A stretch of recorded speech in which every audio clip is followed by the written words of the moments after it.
to meet you virtually. You as well. Over Zoom. Congratulations on the show, Cinderella, A Godmother's Tale. Thank you. I'm so interested to speak with you about putting on a show in a pandemic for kids that is interactive. So this is not your first foray into kids shows. This is also not your first foray into making an interactive show for children.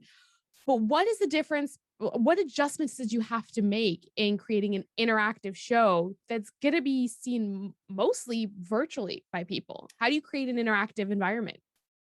So part of the reason that our interactive shows work as well as they do is that we work really hard on establishing trust between the people on stage and the kids in the audience. And we always give them an opportunity to come on stage when we tell them it's okay to come on stage, but they can also participate from their seats. So knowing that they have the option, knowing that it's like a no pressure situation and they can come up and play with us on stage, or they can do it from their seats, or they don't have to at all. And sort of establishing that from the get-go just opens up this trusting environment and this safe space. So doing that now is kind of the same thing in that we're telling them you get to participate from home, from your own home. And if you don't want to, you don't have to. We won't know. But You can't tell. yeah, the thing that we've always enjoyed is that parents always tend to play as well. We'll have parents either participating from their seats or coming on stage, and now they can do that with their kids at home, which is really nice. But honestly, the adjustments that we've had to make have not been that bad. It's been pretty minimal. We just shortened the time because we would normally have to deal with kids climbing out of their seats and coming on stage and then sort of maneuvering the traffic of it all. And we were able to sort of cut all of that out. So we actually didn't change any of the interaction for this particular show that we that we had when we did it live. It's exactly the same, just through a screen. That's awesome. Yeah. And you have, when you are writing for kids and creating the show, is it important for you to use a story that the kids might already be familiar with so that it's easier for them to relate and to kind of start building what it is to get into character and to see something from somebody's point of view by giving them a story that they already kind of know that you can build upon? Does that make it easier? Or do you find that sometimes because kids already know the story, if you're changing it, they're like, that's not what happens. You're like, but in our story it is. Honestly, the only thing that kids tend to pick up on is the change in costume. So even if the character is different, there are different iterations of, say, Cinderella or Aladdin or any of these classic fairy tales that have been around for all of these years. You're going to have different interpretations of it. So they don't necessarily mind that the story might be different, but they do mind when the visuals that they're used to have been changed. And when you're looking at Cinderella, you sort of immediately picture her in the blue ball gown, but we don't do that. We use a completely different color palette for her. And that was one of the things that kids always pick up on, like, where's your blue dress? Wow. And when the kids get to come on and meet everybody afterwards, and it's just one of those things where our actors say things like, well, it's in the closet, I chose a different dress today, just to continue the conversation. Like, well, if we get into the nitty gritty of costume design, I don't think you're going to be super enthralled by it. So we'll just say that I chose a different dress today. Yeah. But there's definitely an element of connection when kids come in knowing a story or knowing a character, and then we introduce new characters with different names. We sort of just take the very basics of a story, and then create a completely new story and create all of these new characters, because again, in different iterations of them, there are different characters with different names and different personalities. So we just run with that. And what about the story of Cinderella, that there are iterations of it, but it is obviously a well-known story? Why tackle that one? And what did you look at it and go, I know I can make this different by adding this or changing this? What was the inspiration to take on a story as well known as this? And how did you know to create your own lane with it? So I feel like we've done this with most of our stories, is we take these, it often happens with female characters. They tend to be portrayed as damsels in distress, which is, a narrative that, as women, we've grown up with, seeing that and thinking that that's maybe that's what it is. Like, that's, girl meets boy, boy leaves the, the Boy classic. saves girl. I think the first Right. time that I saw one that was like, no, this girl's getting her own stuff, that was Mulan. And I was like, yes, Mulan, get it. Right. Like that. Yeah. And that's something that's always sort of bothered me, Mm, in that I grew up with a family that gave me a lot of choices, and there was a lot of support, and sort of like, you can do whatever you want to do. And then I would see these characters and they didn't get to do what they wanted to do. They were doing what was set up in front of them. And then I have two younger sisters as well, mm, and sort of wanting to create, it's sort of the thing we all want to do. We want to create a world that's better than the world we grew up in. So right. when I see these female characters, I think, okay, this is a great character, but maybe we just remove the love story and take the character as is and make her, this strong, sufficient woman who doesn't need a partner or a counterpart. And that's what we've done with Cinderella. The story is not about Cinderella going to the ball to meet a prince. The story is about Mhm. Cinderella wanting to maintain her mother's legacy, in that her mother cared a lot about this kingdom, and the kingdom is sort of falling apart. And so she wants to get an audience with the queen so she can present all of her eco-friendly ideas to help save the kingdom. And she befriends the prince, but it's not about a love story at all. So that way, there's a character that kids can relate to, and there's a story kids can relate to, and it doesn't have to focus on Right. romance. That was always one of the things that bothered me about Cinderella. I was like, first of all, in the original cartoon, we barely see this dude. Like, he is just like a thing that is there. Yeah. He doesn't even have lines. I don't even remember him having lines in the original cartoon. But like, somehow her meeting him, that's what gave her life worth. And it always bothered me. It always bothered me that this no name dude that doesn't even say anything in the movie is like the whole reason now, like, her life has changed and she's cool. And it just irked me as I got older. When I was younger, I didn't really notice that. But as I got older, and I go, man, that really did the same with like Sleeping Beauty. And I was like, come Mhm. on, she's just asleep this whole time. Why are we just, can we give her something else to do? Like, I don't, it just, when you go back and look at it and you think, what appealed to me as a kid about this princess and the story, and did I internalize any of that? Is that any of that reflected? Because then you see stories like even Ariel, who was very strong-willed and had her own opinions on things and wanted to broaden her horizon. Then you have somebody like Mulan, where I was like, yes, this is the princess that I want. Or even Brave. You start to see the Mhm. change throughout the years before, from Snow White, Sleeping Beauty, Cinderella to like these now more modern day princesses, that you're like, yeah, this is more where we need to go. Yeah, and it's really interesting because if you read any of the original stories, they're not necessarily based in No, romance. no, They're pretty dark, or, yeah. a little bit violent, Cinderella, or especially with the mm, feet and the right, when shoe this fitting and they chop off the mm, heels to get the stepsister's feet to fit in the shoe, and it's not about, yeah, and with the original Little Mermaid, she doesn't lose her voice. The sea witch removes her tongue. Like, there's, yeah. You're like, so it's not, at some point these stories were warped into something else, and so yeah, now it's like, well, let's undo that and use right, them as a vehicle to sort of bring, a different message to kids. And yeah, they should get to choose who they want to be and who they like. And something else that we've really tried to work on and play with is even just establishing gender. A lot of our characters are completely non-binary. We don't acknowledge them by he or she. We try to acknowledge them by they, allowing kids love the that. opportunity to relate to whoever they see on stage. Yeah, um, and that plays into removing romance from stories, as well as that, again, we're trying to focus on, a lesson, but also characters that kids can connect to and relate to. And mhm, it doesn't have to be just a female or just a male. It can be just a character, just a yeah. person and a personality. So that's something that we're also, moving forward with and trying to really integrate into all of our works. Emotionally, how do you go about writing something for kids that really is not just a children's theater show? It's for the adults that are there too. Right. I think it helps that we are adults that are sort of kids at heart. Mm, So, I like that. we understand, we both have a lot of kids in our lives. We're both from families with siblings and have grown up doing theater. I was a camp counselor for like 15 years.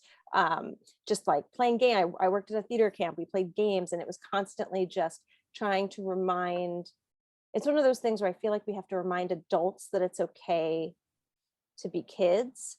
It's Yes. okay to remind kids that they don't have to grow up so quickly. Mm-hmm. Something that I always found working with middle school age kids is that there's this thing where they have their inhibitions just stop them from playing or being silly, because all of a sudden it's about looking cool or whatever, the situation is. And um, giving people a space where they can feel safe to let the guards down and just like get on stage and dance with a bear,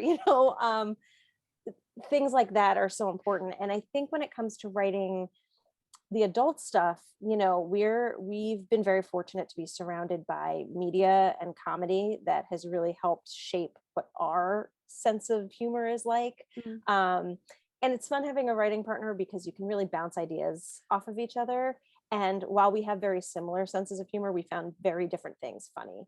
And then, we also bring things into the rehearsal room Mm. and we try them out and they don't land or nobody laughs. And we're like, okay, that's not funny. We tried. Like, noted. We'll go back and That's change not this. funny. Cool. Okay, cool. When we first started writing shows, some of our friends had younger kids and we would say, like, bring them to rehearsal. Let's just see how they react to stuff. And I would watch them and then I would watch the adult actors and see who reacted to what things and take out the things that weren't working or try and rewrite them. And I think, I always think of Rugrats.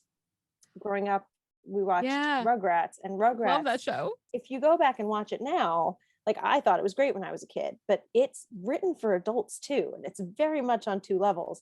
And that Yeah. was like the first thing that I remember realizing was like that. And I think there's so much, like Clueless is another example. I saw Clueless when I Oh, was yeah. 10 years old and most of it went right over my head. And now I watch it as an adult and I'm like, I can't believe I was allowed to watch that as a child. It's, Yeah. and that's sort of how, we try to make any of the sort of adult humor that we throw in Mm. so above a kid's head that it wouldn't be inappropriate. They wouldn't, think they were missing something, but the adult would understand it. But, and when you're writing with Kevin, writing, like you said, having a writing partner is great because you can bounce things off of them. But at this point, do you have a flow that you guys work together? Does somebody take one scene and then somebody else writes the next? Or do you each take a scene, write it, come together? What did we come up with? How do we combine this? How is your writing style together? Sure. I usually pick what we're going to do. Kevin usually argues with me and eventually I win. And I think every show that we have written, he has been like, I don't want that. No, that's not going to work. How would that work? And I've had to sort of, and in doing that, I've been able to sort of start to create something. So I don't know if it's a tactic, but it's working. It's almost like you have to create the basic outline in PowerPoint to convince him to do Right. it. We sort of spitball and brainstorm ideas of how we could change a show, a story before we even start writing it. Sort of like, what's our end game here? What is the character's journey? All the basic, beginning, middle, end, obstacles, climax, the whole story arc. And we just sort of talk it out. And then I usually go and write a first pass. And then I sort of hand it over to Kevin and then he goes through it and, rips it apart or loves it as is, which never happens. And we just sort of go back and forth before we ever sit down together. So that way we each sort of get our own take in. Nice. And then Kevin also writes the music.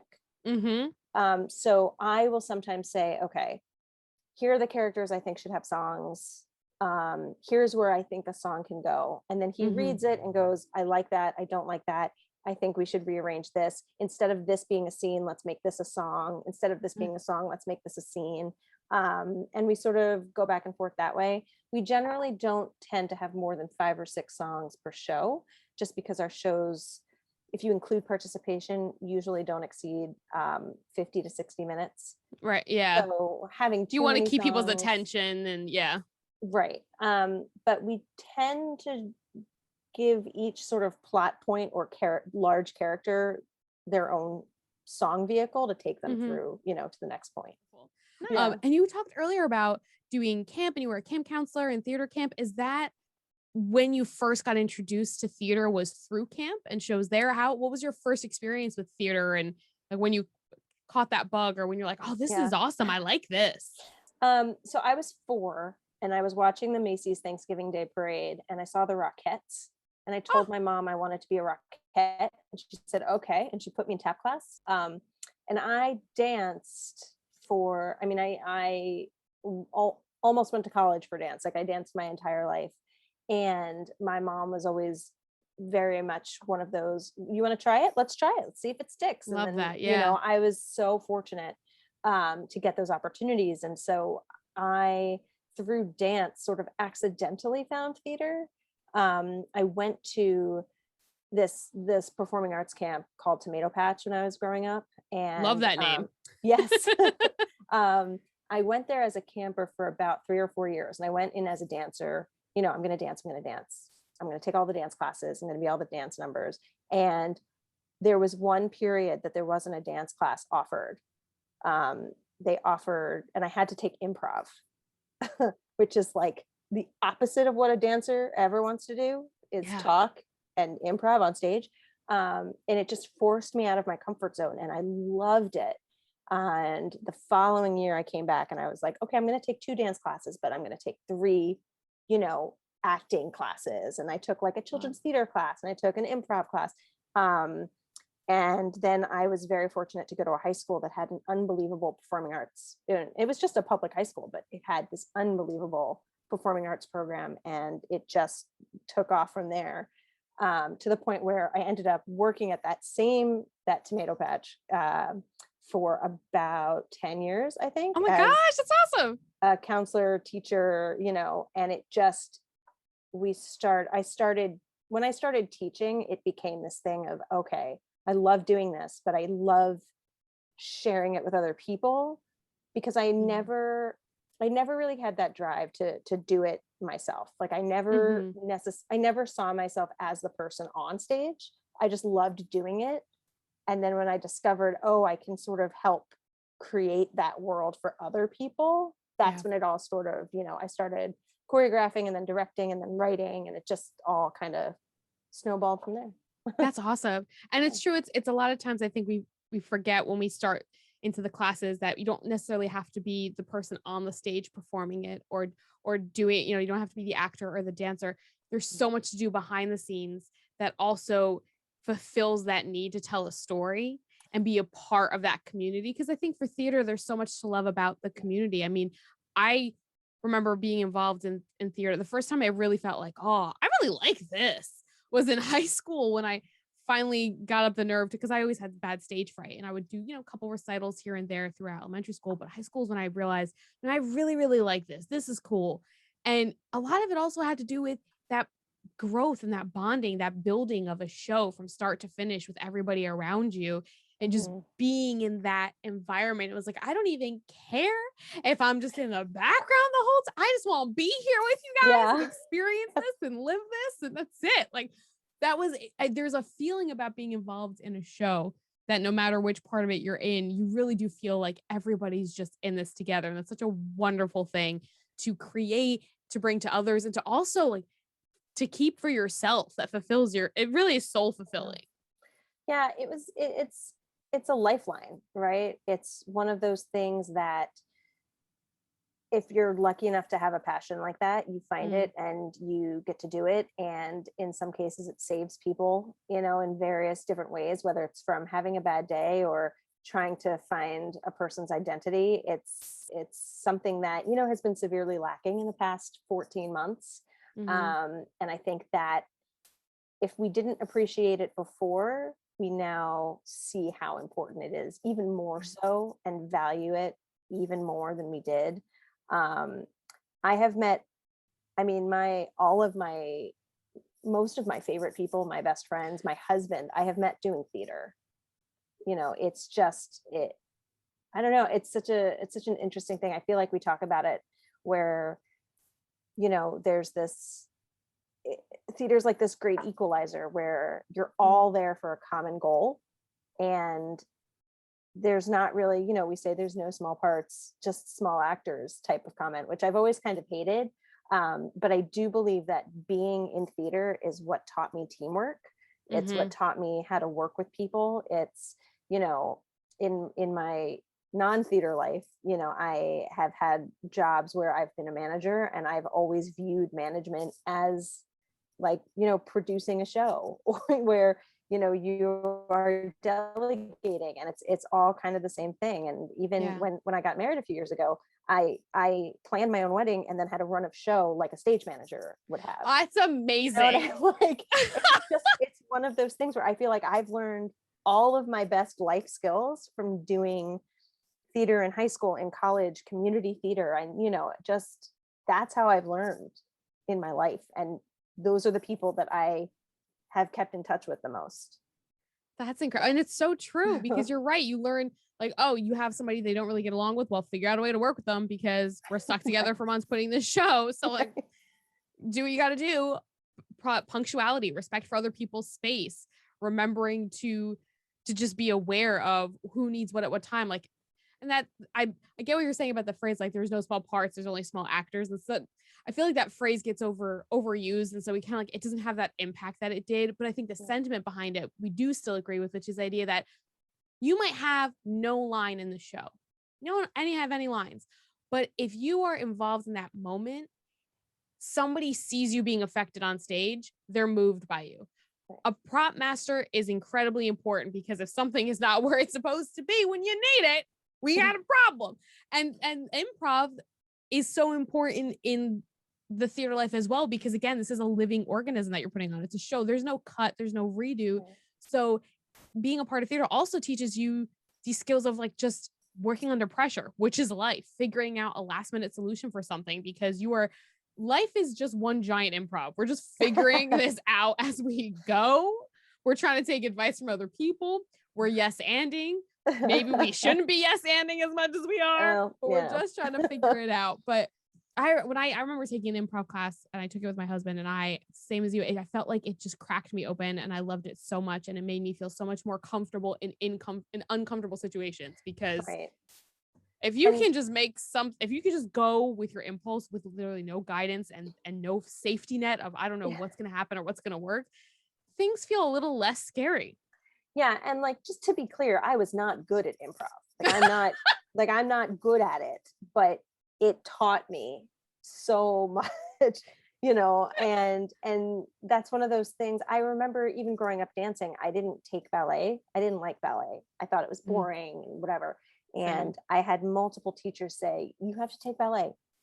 You just have to do it. And I know you might not like it and you might not be good at it, but it's going to change the way that you dance. And I was like, fine. And I took ballet and I hated it and I was mad about it. And then the next year, my mom was like, you dance so much better than you did a year ago. I don't know if you've noticed it, but it's like this underlying technique sort of crept in without my noticing. And it became a thing where it was like, if I go a week without taking my one ballet class, like it's not working, something's wrong.